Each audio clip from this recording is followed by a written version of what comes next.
Cowbell, ding. Welcome to the Bloomington Rotary Club's weekly celebration of service for June 1st, 2021. I'm your current president, Ashley Wesley. Thank you for being here. In honor of Memorial Day, let's remember those who sacrificed their lives in service for our country.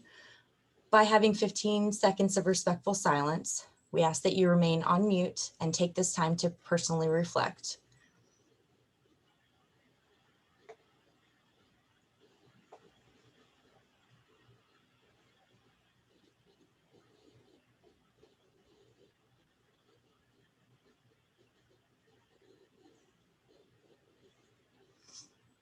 Thank you. Now I'd like to introduce Owen Johnson, who will give our reflection today. Thank you, President Ashley. When I signed up a month or so ago to present a reflection today, I had planned to take advantage of Zoom to play recordings of songs from an old Rotary songbook. But the other night, I woke up in the middle of the night with a more timely idea, connected in part with Memorial Day, which we commemorated yesterday, and to the events of the last month. These thoughts draw in part on the opportunities I've had to travel abroad. In 1985, for instance, I was in Warsaw and went to see Janusz Onaszkiewicz, who had been the chief spokesman for the anti-communist movement called Solidarity. He suggested we take his baby out in a buggy and talk along the way. This was a way to ensure that the bugs that he knew were in the apartment would not hear what we had to say. 9 years ago, I spent a week in Belarus. I had arranged through a Polish friend to talk with a Belarusian journalist. That journalist and I met in a crowded, smoky pub as he tried to make sure no other ears would hear us.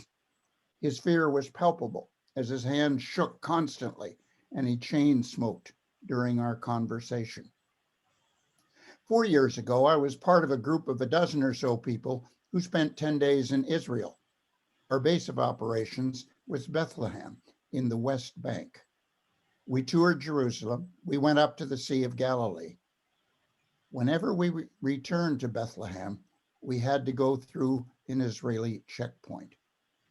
In the West Bank, we saw places where Palestinian houses had been bulldozed because the owners hadn't been able to get building permits. We saw Israeli settlements in the West Bank that separated Palestinians. We saw what is still called a Palestinian refugee camp in operation since 1948. Today, its buildings are crowded with people living in overcrowded apartments overlooking narrow streets. The crowding made worse by strictly enforced limits on the heights of buildings. We saw overcrowded schools and unemployed young people. The Gaza Strip, which we didn't visit, is far worse. It's a wonder that armed conflict doesn't break out more often. I could share many more experiences, but Kirk is our featured speaker today, and I don't want to take too much time. My former wife always said that I was privileged, that as an American, I could leave these countries I visited, while the people there cannot. They have to live their lives in oppressive conditions.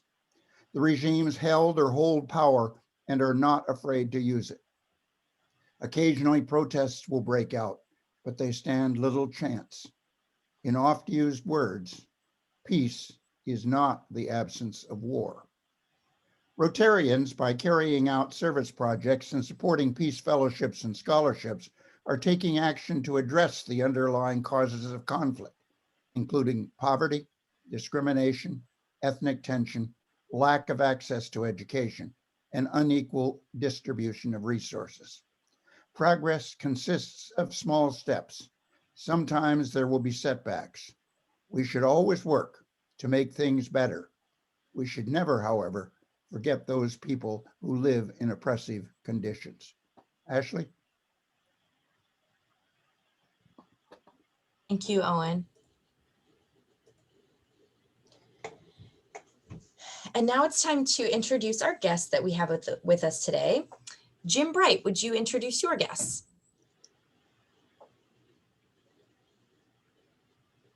Thank you, President Ashley. I'm pleased to introduce Ruben Marte. Ruben is a 30-year veteran of the Indiana State Police. Ruben, it's so good to have you with us here today. We also have with us three illustrious IU fellow journalism alumni. See Audrey Osterman, who currently works at the IU Media School and former Rotaractor. Audrey, good to have you. Ken Beckley, and I think Suzanne Owen is on here with us. I see another guest. I can lay claim to him, but I think somebody else maybe have a stake in that one. But back to you, Ashley, for the time being. I also see Mary Morgan has joined us. Welcome. So good to have you. And is there anyone else that we're missing that did not get a proper? I have a guest here, Patrick Stofers, who's a former county commissioner and was my colleague at City Utilities for a while. Welcome. Anyone else? Okay, well, thank you so much for being here. And if you have any questions about Rotary, please ask the person who brought you or one of us. We'd be happy to help you. Thanks to our producers, Natalie Blaze, Michael Shermis, Sally Gaskell, and Aaron Davis. And our roundabout reporter for this week is Judy Schroeder. We have one birthday coming up on Saturday. Past President Jim Bright will be celebrating this week. Happy birthday. And we have quite a few membership anniversaries, and they're all impressive, and I'm going to read each and every one of them. Bob Zolzberg, 33 years. Judy Schroeder, 33 years. Marshall Goss, 34 years. Fred Dunn, 48 years. Past President Kenneth Sparks, 57 years. Past President Winston Schindel, 39 years. Past President Tim Thrasher, 40 years. Past President Ron Jensen, 40 years. And President-elect Sally Gaskell, 21 years. Thank you so much for being a part of the Rotary family. And Owen, would you remind me how many years that is totaled up? Do you remember?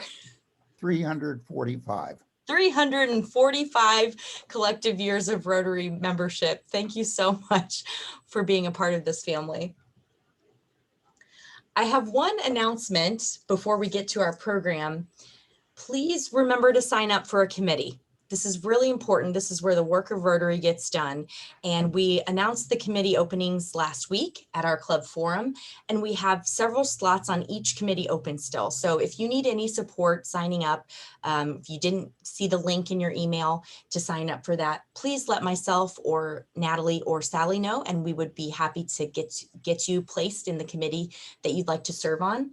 And I'd like to announce that Peggy Frisbee will be serving as the chair of our Rotary Foundation Committee. So thank you to Peggy for taking that on. And for all of you that did sign up for committees, we're so looking forward to the upcoming year and the new opportunities we have. And now, a chance to share your happy dollars. Guests are included as well. If you'd like to share a moment of celebration or something that you're happy about, we'd love to hear from you. Hal Turner. Yeah, what I'm sharing is not particularly a happy moment, but this being the day after Memorial Day, it's worthy of reflection. Behind me is a portrait of James Lawrence. He was a commander of the USS Chesapeake in the 1812 war with Britain. And on this day, he was mortally wounded. He passed away this coming Friday. And his final words to his men today was, "Don't give up the ship." Thank you. To honor him and so many others who made that ultimate sacrifice, I'm giving $10 today. Thank you so much. Sarah Laughlin. I've got $10 and I'm celebrating the first reopening of the Buzzkirk Chumley Theater. Probably you saw in the paper this morning that the Battle of the Bands final, knockdown Competition will be Thursday night at 7 o'clock. I'm going to be there. I hope maybe some of you will be there too to celebrate, you know, seeing a live performance together with actual real people. Still masked, but at least we'll be in person. Yay. Jim Bright. I'm happy because we have two outstanding Rotarians competing this week in the Rotary Ryder Cup, raising money for the Rotary Foundation. It'll be Rotarian golfers from Central Indiana taking on Rotarian golfers from Southern Indiana. And our two will be Jim Shea and Jim Sims representing us. Also, Lauren Snyder will be playing, and he'll be representing the South, but he'll be playing with a former member of the Franklin Rotary Club, with this member of his former club, I should say.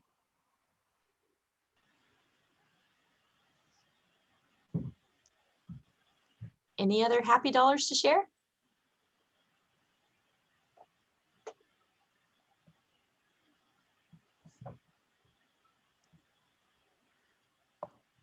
I'll share one. I took some time to repaint my deck yesterday, and it was a long time coming, and it was a lot of fun, and I just enjoyed the day, and want to give $5 to Teachers Warehouse in honor of some home improvements that I've made.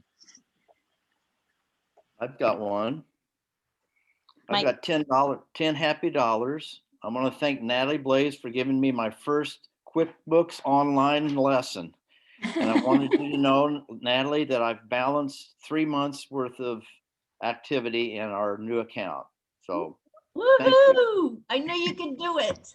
So we'll soon see you on TV, Mike, saying how good. On TV. Well, no, I'm not going to do one of those ads, but you might see me and a friend of mine at the Woolery Market this Saturday selling our homemade maple syrup.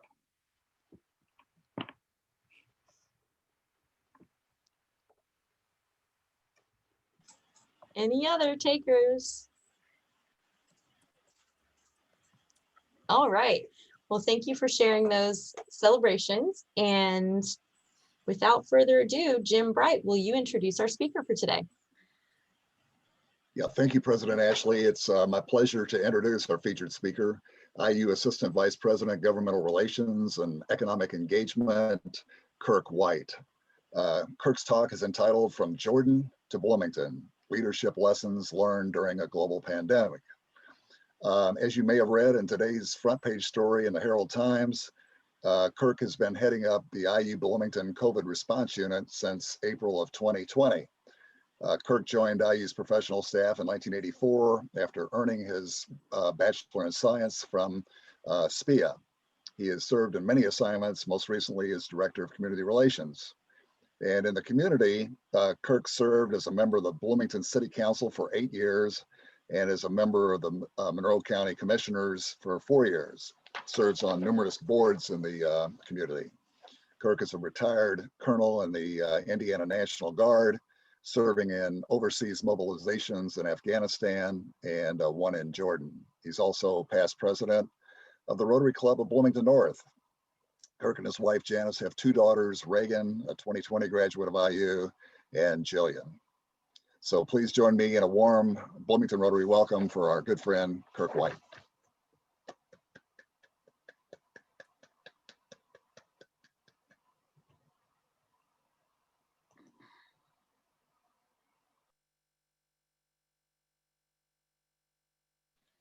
You're muted, Kirk.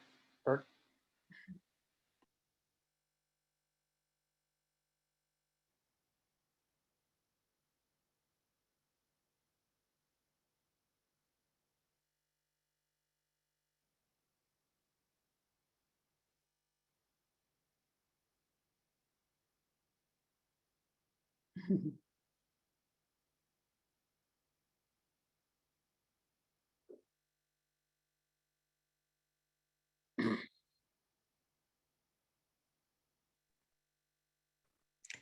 Kirk, you're on mute.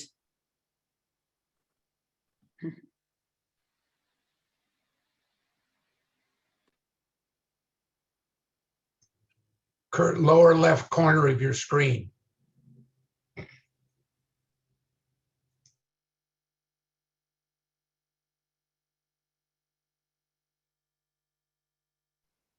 Kirk, you may have to stop sharing to be able to see where your unmute is. That's easier. There you go. Are we back in now? You are. All right.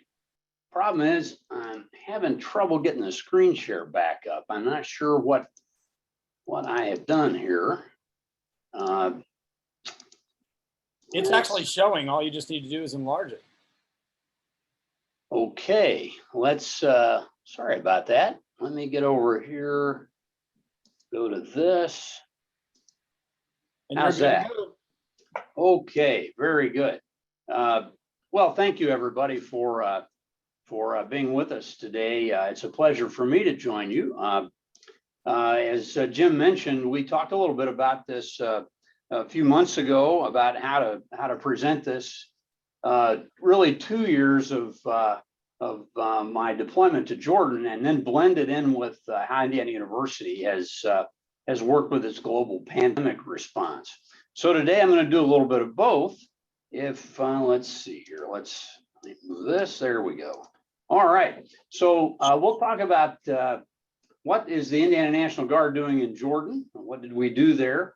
The beginnings of the pandemic while we were deployed, and then our return to Indiana. Then I'll switch over to talk about how Indiana University has responded to the COVID pandemic and our restart framework, what I expect in our future recovery during the coming school year, and then end with leadership lessons learned. So yeah, what did the Indiana University, or what did the Indiana National Guard do, the 38th Infantry Division? Why were we in the Middle East? Well, we were in charge of, we took our division, infantry division headquarters there as a subunit of United States Army Central. We were there, more or less their forward command there, focused on increasing military readiness and capability to maintain regional partnerships. And we also conducted bilateral and multilateral engagements and exercises with the partner nations throughout the Middle East.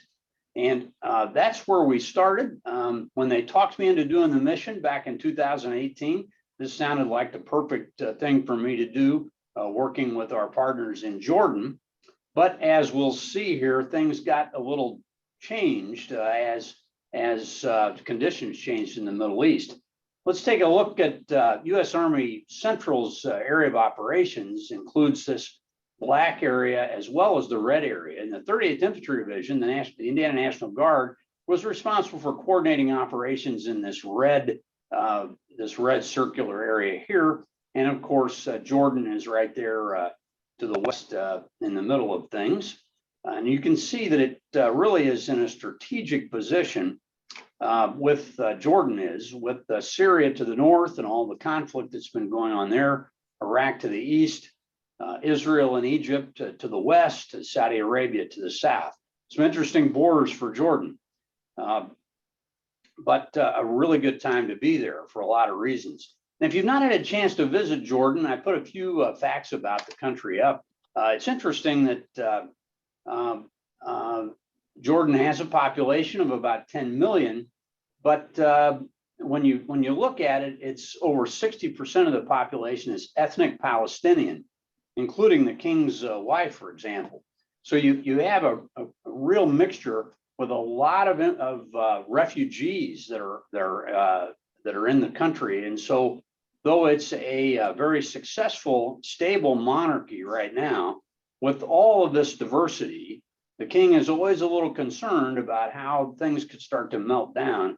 And that's one of the reasons they have a very strong military that's very, very focused on securing their borders.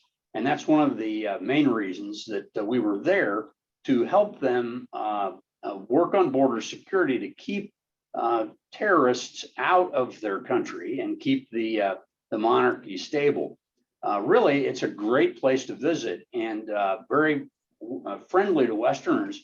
So if you get a chance to go to the Middle East, perhaps a trip to the Holy Lands, I'd recommend a trip to Jordan. I hope to get back there again someday with Jan and enjoy it, except this time not in uniform. As you look back, when we started training up for our mission at Camp Atterbury in May of 2019, things started to change in the Middle East with the Iranians starting lots of different types of aggression. Really, the Middle East in a lot of ways is like a big boiling pot, and it simmers most of the time, and then occasionally it blows up. And this is what happened in June, and with the tanker attacks in the Gulf of Oman. Then when the Iranians struck the airfields in Saudi Arabia, we were very surprised about how accurate their attack was. They knew exactly where to hit, and their weapons, they used drones as an air attack, and they hit exactly dead on the targets they needed to do to take this oil refining operation out of business. You remember what that did to oil prices for a while. And then Iranian-backed forces then attacked our air base in Kirk with rockets, killing a civilian contractor. And that's when the United States decided to respond. And you'll remember in September, after the Saudi airfields were attacked, we decided to deploy air defense assets and thousands of troops to buttress Saudi Arabia. We got involved in that because we were the ARCENT Forward Command and had to do a lot of work to get the logistics and other things squared away, really opening up old bases in Saudi Arabia that we hadn't used since the Gulf War. Then on January 3rd, the United States took General Soleimani off the battlefield at the Baghdad airport. And this really was the culmination of what we needed to do, because this guy, he basically flew around the Middle East and caused a lot of trouble, funding and supporting different militia groups. Iran responded then on January the 8th with an air attack, a ballistic missile attack, which was the first time they'd done that against our forces on our air base at Al-Assad airfield in Iraq. Unfortunately, this was kind of the final action in all this, because the United States stood down after this point, which was a good thing, because if we had continued letting this spiral, things could have gotten a lot worse. The US as well as Iran had all kinds of contingency plans to let this aggression go to the next steps. And I, for one, am glad that we were able to stand down.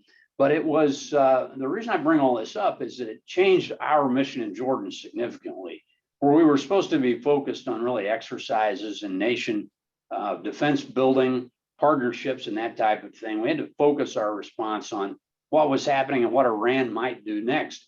And on the night of these attacks on January the 8th, we were watching the launches from Iran on our detection systems. And the sad part was for us was that if you look on a map, as the missiles launched from Iran, they were headed towards Iraq, but we couldn't tell, because if you took the trajectory, if they didn't stop in Iraq at Al-Assad, the next stop was going to be Jordan. And we've got several joint bases in Jordan with the Jordanians. So I spent a couple of nights in some bunkers there in early January with the rest of my team. So then in January, as there we were overseas, and we saw the beginnings of the pandemic, and the warnings of this global pandemic were not lost on us, because when you're overseas in a foreign country, and Owen kind of alluded to this before, you always think, well, things might be bad here, but I can always go home. Well, we knew that things were going to get bad all around the world, and even though our nation's leaders were not necessarily acknowledging how bad this could be, we knew from our National Guard training what happens when a pandemic begins, because we've had a lot of Homeland Security training, and the indications of the potential for this really had a lot of us very, very concerned. And of course, then in February and then by March, it blew up around the world. And in Jordan, we were restricted to mission essential travel only. Much of our work with Jordanians had come to a screeching halt, and the Jordanian government put in civil curfews and a restriction on all travel. And as we departed Jordan on March the 20th, there was a complete lockdown of the country. It was like looking at something out of a bad disaster movie. All of the highways were deserted. There were military checkpoints at every major intersection. No one was allowed to travel. The only vehicles on the roads were us getting to our airfield to leave, and tanker trucks and other food trucks that were bringing supplies around to support the civilian population. So then we departed Jordan on the 20th of March, knowing full well that things were not good in our country and they weren't going to be, and we weren't going to escape it. And so, as you can see here, I had a chat with my folks saying, what were we going to expect when we returned? I told them that they needed to be leaders in their community and with their families, and even in the National Guard, because I expected that many of us in the Guard would end up being called to active duty to support the pandemic response.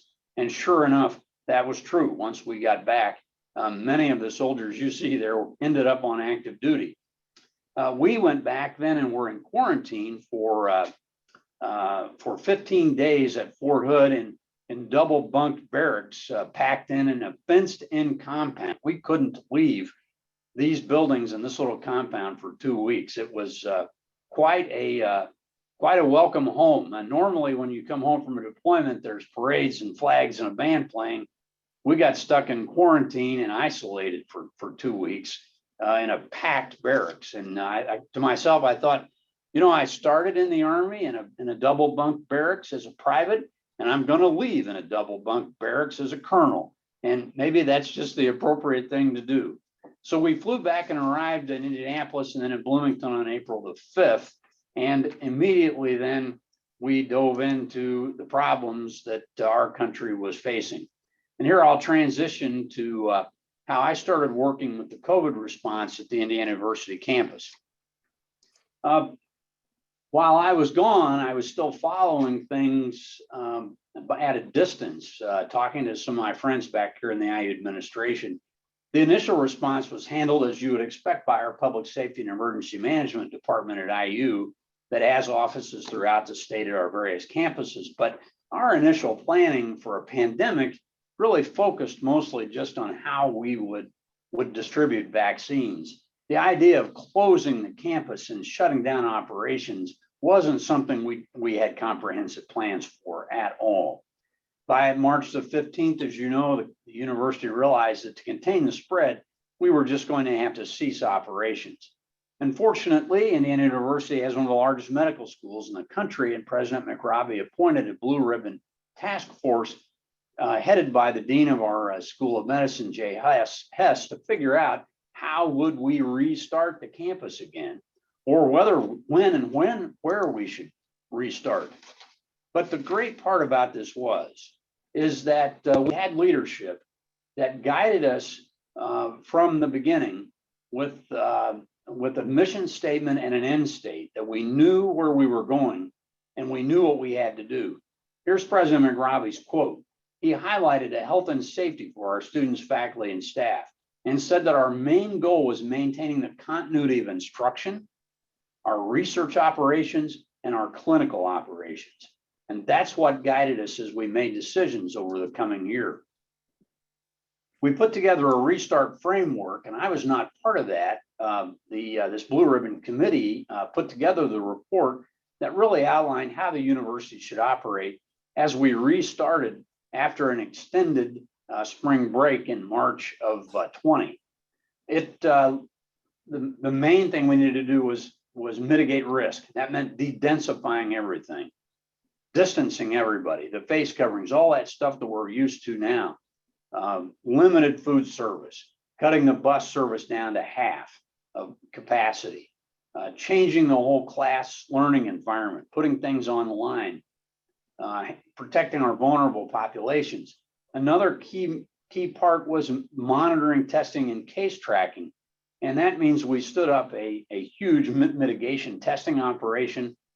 We hired 40 contact tracers to trace every case that occurred on one of our campuses back to where it came from so that we could put people then, and we stood up quarantine and isolation facilities.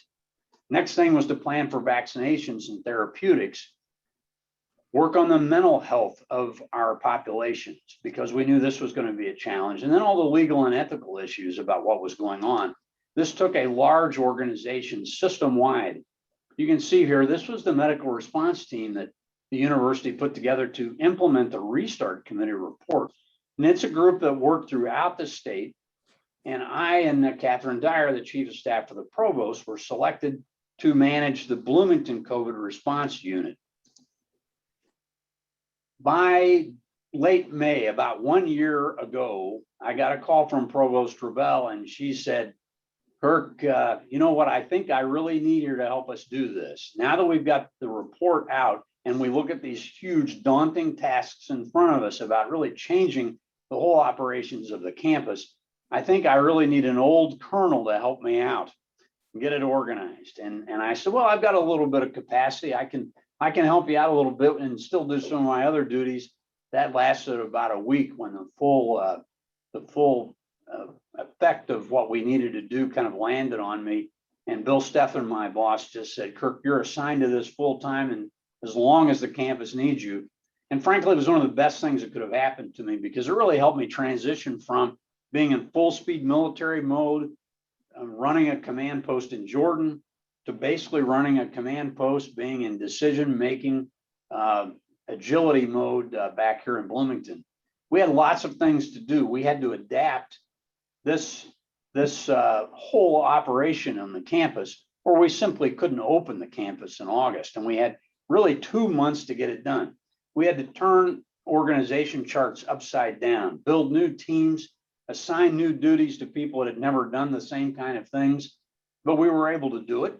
The extensive logistics efforts, building modifications, distributing personal protective equipment. First of all, getting it in the first place, learning how to work and learn and work remotely, how to coordinate our efforts with local and state government, which is a huge part of what we did.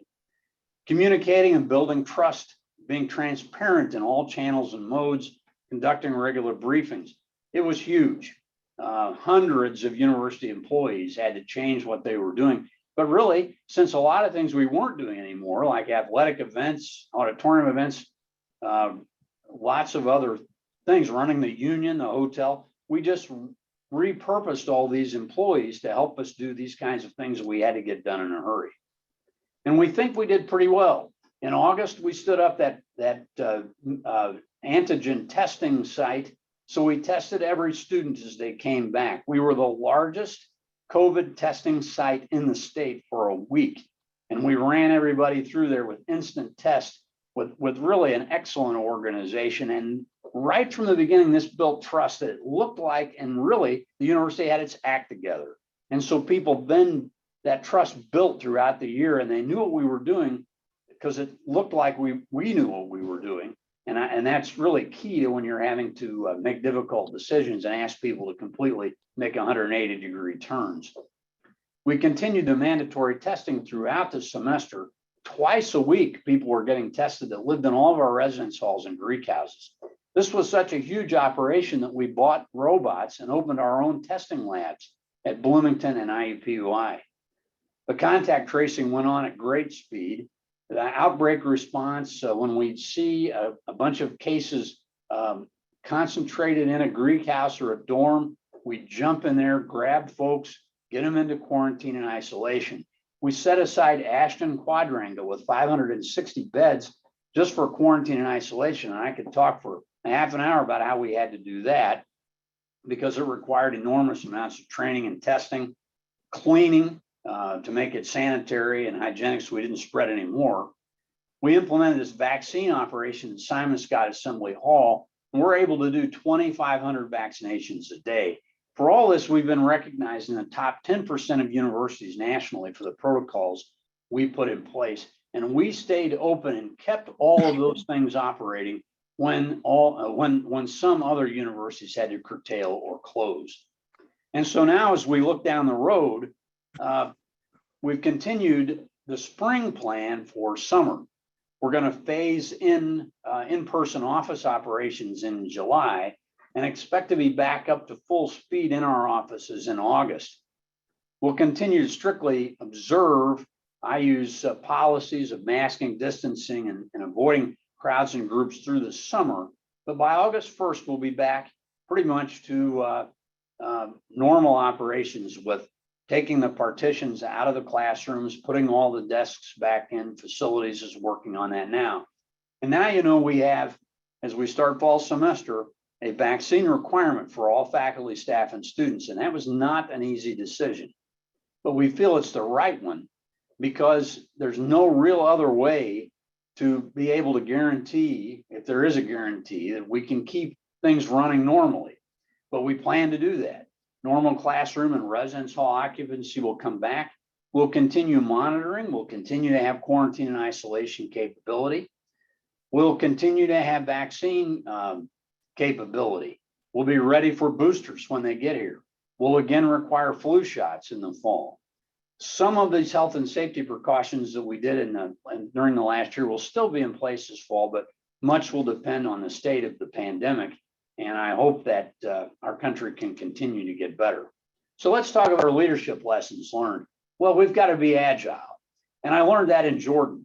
What we thought was going to be a pretty safe peacekeeping operation turned into a pretty stressful Middle Eastern crisis. And then we had to switch and change much of what we were doing in Jordan because of the pandemic, where we just simply couldn't meet with all of the Jordanian leaders like we had planned to do and had been doing. You've got to be agile at the university. We, as I mentioned, turned things upside down and really rose to the occasion and did it all by distance. There were people that I had never met before that all of a sudden I was on these teams with, helping to lead, and I've become great friends with them all in Zoom meetings. And I still haven't met some of them face to face yet, but we plan to do that here this month. Emergency preparedness requires coordinated national, state, and local synchronization. We saw that nationally. What happened was our country just didn't use its imagination, and it really stuck its head in the sand in a lot of situations thinking about the pandemic. You have to plan for all contingencies, and that is a lesson learned here. Other countries have been able to do this. If you look at how Israel did things, it's because they have a really well-organized homeland security and homeland defense system, quite by necessity. But I've been to Israel. I was invited to do to be an observer, international observer for their national earthquake exercise, and it's because they organize things from the neighborhood level to all the way to the national level, and everybody's on board being part of the solution. The next thing is that our world is interconnected, and really too much so when we're dependent on an uncontrollable supply chain, which has really now become an urgent national security problem. You know that as I looked around at what we were buying for the pandemic, most all of it came from China. The masks that we ordered for our students, faculty, and staff were made in China. The COVID tests that we did for our students were even though they were Becton Dickinson branded, they were made in China. Almost all of the personal protective equipment was made in China. And now we see that we're having problems with supplying electronic chips, which is causing much of our industry to come to a halt. In this quarter, the Ford Motor Company only expects to manufacture half of the vehicles that it had planned to because of a shortage of computer chips, because we're not making them in this country anymore. In a national emergency, or international emergency, we're not going to be able to depend on these other countries for the things that we need to make this world, make our country work. If we go to communications, transparent decisions, clear, accurate, and timely guidance by strong leaders builds trust. That is really true. With what we saw with the way that President McRobbie led us, making difficult decisions and explaining them in easy terms every step of the way. We never hid anything. We got the information out as fast as we could, and we explained ourselves, and that built trust so that people wanted to help us get through this. And then finally, know where you're headed, know where you're going, know what your mission is and what your end state is. I started out with the mission of the 38th Infantry Division in the Middle East and how we had to change. And then I showed you the mission statement for the university and how health and safety, keeping our operations moving, and how President McRobbie explained that to us. That that made sure that everybody knew where we were headed, and whatever we needed to do to get there, that's what we were going to get done. So it's been a great 2 years in many ways. It's been challenging, but we've gotten through it. And I'm really proud of our university. I'm proud of the soldiers that I served with the year before, but I'm also proud of our community for the way that we've gotten through this as well. Well, let's wrap up there, and I'm happy to answer any questions that you might have.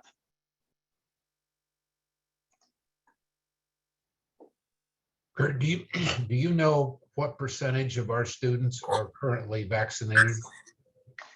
You know, we have some general numbers about that, but we're still waiting for everybody to turn in or attest now to the fact that they are. We have vaccinated 36,000 doses at Assembly Hall. Many of those are from the public. Let's see. Many of those were from the public, and many others, of course, have vaccinated in other places. So I don't have an accurate number right now, but we're collecting that. I know that when I was out there mixing vaccines, as you directed me to do, there were just huge numbers of students rolling through there, getting their shots in advance so they get their second shot before they went home after commencement. So it seemed to me that we had a lot of students going through there. And then somebody tried to tell me that the number was ridiculously low, and I just don't believe that. Yeah, it's getting better, but what you saw was that initial jump that we had from when the additional age groups were allowed, and when we had the capability to get students in there, and we were really excited to see those jumps. We had another big jump when the 12 through 15-year-olds were eligible. Kirk, this Hi, is Charlotte. Hi, I'm asking you: is there a real problem with the state and all this nonsense? This suit that the legislature has raised, is that going to go anywhere? Well, you know, I think, you know, we have to remember that Indiana is a big state with lots of different opinions. Many of our legislators value individual freedoms that they've talked about, and but we're pretty steadfast in the belief that the way we're going to get back to normal operations is the ability to know that the vast majority, if not all, of our populations are vaccinated. And that's where we're headed. So I don't see us changing a whole lot of our course. We've made the decision, and we think that we have enough support to hold on to it and continue the vaccination requirement. Well, congratulations, really good. Thank you. Thank you. Kirk, I'm curious. This is a continuation on Charlotte's question. Congratulations to the program committee and Jim Bright for getting somebody that's really up to date and on the front page of the paper. But I want to ask you, why is there pushback? Why aren't people trusting your leadership in this matter of vaccination and putting up all these false reasons why they don't want to go along with it? Well, Tim, I think we can legitimately say that you know, when there is a vaccine that is still technically classified under emergency use, that people can look at that and say, well, I'm hesitant because this is not, you know, gone through all of the processes. But really, I expect that all three vaccines will get approved. We'll get out of this emergency use authority classification. But there are a lot of questions that people have. You know, in today's world, a lot of opinions can be circulated on social media that are not documented facts. And so everyone has to be cautious about what they read and what they take as their as the truth.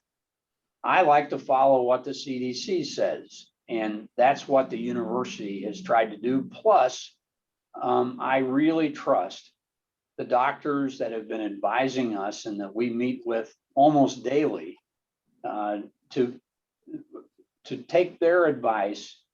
They're infectious disease experts that have worked pandemics throughout the world, particularly in Kenya, and I trust their judgment. But I think, Tim, that to answer your question, I have empathy for somebody that says, I'm just not sure, but I believe that that we have to trust the experts. Kirk, I'm curious, from hindsight, what would you do differently? Is there anything that you would do differently if you had it to do over again? Well, that's a good question. I feel pretty good about where we have come. I think we did the right things in going online last spring. I think it's been tough in the fall and spring for many of our students, faculty, and staff that they have to adapt. But I really think we've run a pretty good course. At the beginning, I guess if there was one thing, we struggled a bit with getting our public dashboards so that we were sharing as much information as we could. We didn't want to complicate things, so we kept the dashboard simple. But other universities were putting even more information out than we were about infection rates. We changed that in mid-year, and our dashboard's a lot more comprehensive now. But that's about the only thing I can think of I'd want to change. Kurt? Audrey? Yes. No, Just one moment. Audrey Osterman was next, and then Mike will get you. Okay. Thank you. So right before this meeting, I received an email from IU saying that they wouldn't require documentation of the vaccine, and you kind of alluded to that. I was just curious if there'd been discussion on how they expect that to affect the numbers. Is there like a percentage they think will change because of that? Yeah, I think the goal there was to make this a bit easier for people, just particularly during this summer, trying to get copies of things and things like that. But I think what we're going to end up doing, and we've been working on this over the last couple of weeks, exactly how to document this requirement. And I think what we're going to do is offer some additional incentives for people that actually upload their actual documentation. I think the easing the requirement for the documentation is kind of a nod to some of the privacy laws that we're concerned about being in compliance with. But we still felt like we've got the standing to be able to do that.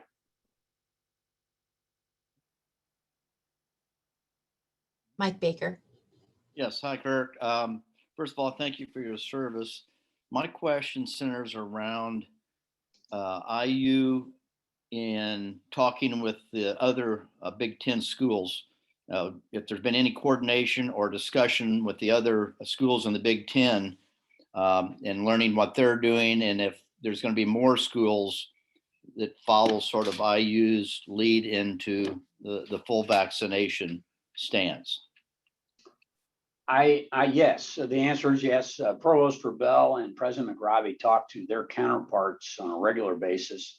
Lauren often reports back about what other provosts and academic vice presidents are discussing. She has most always said that she felt like we were in the cutting edge of the Big Ten in the kinds of resources that we were dedicating to this and the decisions we were making. You know, the University of Michigan has put a vaccine requirement in place, as has Rutgers. But in the individual states, as we all know, unfortunately, I think this pandemic response has become too politically charged. That's not the way to handle an emergency. Emergencies aren't Republican, Democrat, or independent. They're health. In this case, it is an international health emergency, and it doesn't need to have political pressures put against it. We need to be following the best science and research to get ourselves out of this. So I think with some of the other Big Ten schools, they're going to have to take a hard look at the political realities in their states, just as we have in Indiana. And we felt like we've been on a firm stand all the way through this. We knew we'd have some detractors, but we were still willing to make the difficult decisions. Kurt? Right. Yes, Ken. Oh, I'm sorry.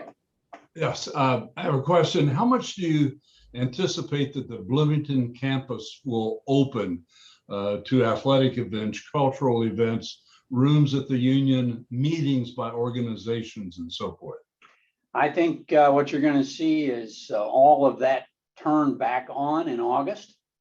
Okay. If we continue this path, we do have a review process for events over 250 people, particularly if they're indoors. But our plan is to get back to the way things were 2 years ago. And that means getting the hotel open again, getting all of our dining venues up to full capacity in the residence halls, and back to full capacity in our athletic operations too. It's been a tough year. I didn't even mention, there's the mental cost of this, but boy, there's a huge financial cost to this too. And basically shutting down so many pieces of the university for over a year. It's been hard, and it'll take us a while to dig out from under this. Jim Bright, you have a question? Yeah, thank you, Ashley. Kirk, I want to congratulate President McRobbie and Provost Robel on a number of levels, including selecting the right man to lead this effort. And I've got to believe your military experience, you were able to call on that. And I wondered if you could speak to that.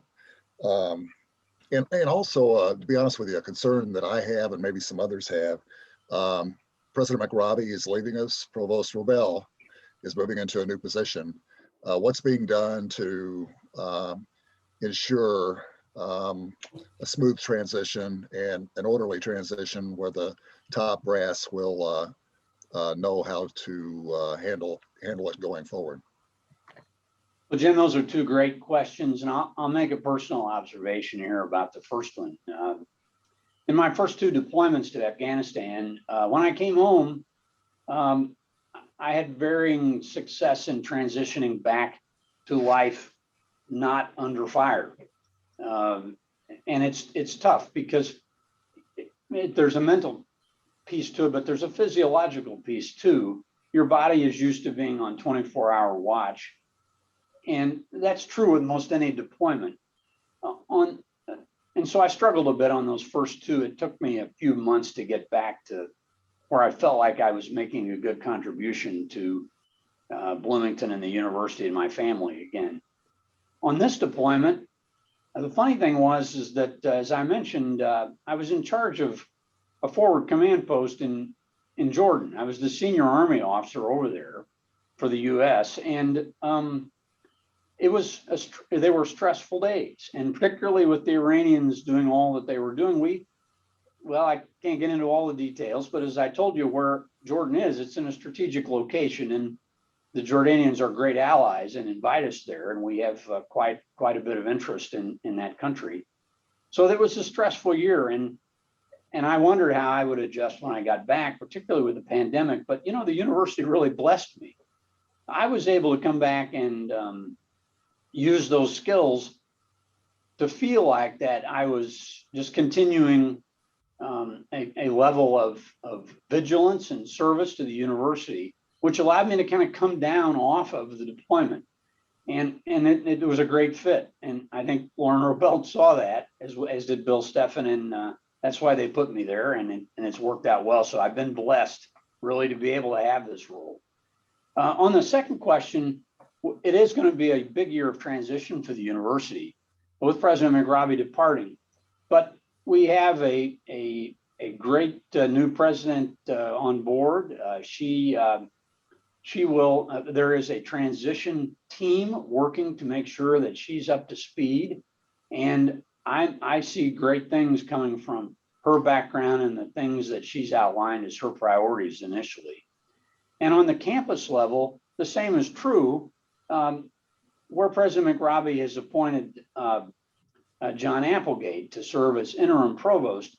Of course, John Applegate has been on our law school faculty for decades and been a leader as an executive vice president of the university in charge of all of our regional campuses now for the past 7 or 10 years.